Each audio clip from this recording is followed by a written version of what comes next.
galena. Galena is the principal ore of lead.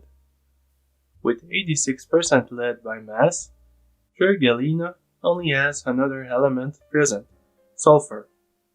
That is why galena should be handled with utmost caution.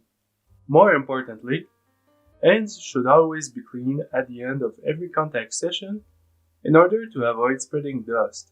At a measured density of 7.60 grams per cubic centimeters, it is one of the dense metallic minerals known to humans. That high density can automatically be perceived as soon as a sample of this mineral is picked up. Its weight is higher than one would expect. The first time I picked up this mineral, I had no idea what I was touching. I almost dropped it in the middle of the store and made a crater the size of the Grand Canyon. My first thought was, what is this alien technology? In nature, galena isn't in a pure state. Instead, it's mined for its silver contents. Surprisingly, it is unearthed with as much as 5% silver in its total mass in the best scenarios. With silver comprising less than 10% of Earth's crust, even at small percentages, silver is often more valuable than lead in the mineral and can be considered commercially viable. One way to determine the silver contents in galena is through neutron activation analysis. The advantage of this method is how one can make it specific to a particular element. In this case, it should be silver. There exist two stable isotopes of silver, Ag107 and Ag109. When irradiated with thermal neutrons, these isotopes change via nuclear reactions and decay into stable versions of cadmium. This decaying process leaves energy in the form of radioactive emissions, with a distinct wavelength for each element. The wavelength of the radioactive emissions created from the decay of each isotope is always the same for every one of them. Which isotope decayed can then be identified using a sensor that measures the radioactive emissions spectra.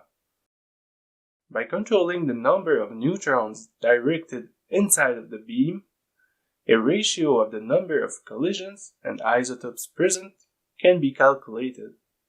For better accuracy, however, the sample vial is hit with neutrons for multiple days.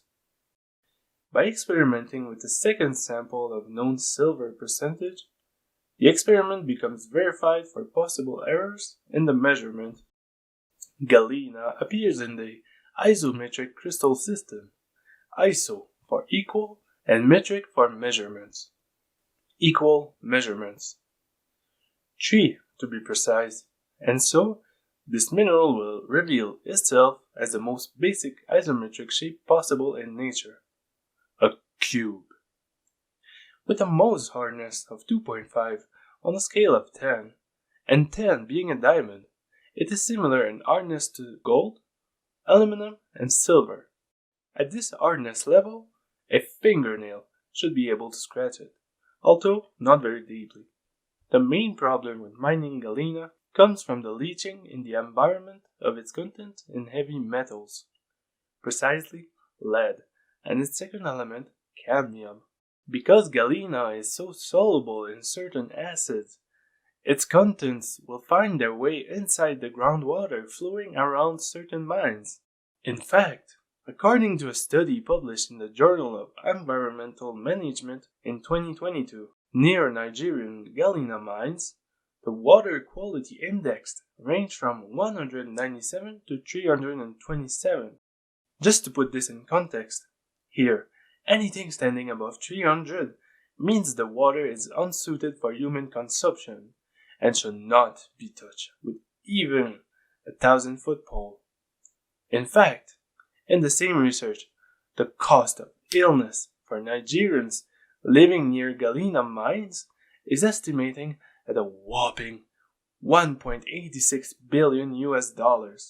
As controversial as this mineral can be, there is no doubt galena plays a crucial role in the world's economy and the future of civilization. With all that handling of galena, it's time for me to wash wash my hands, please.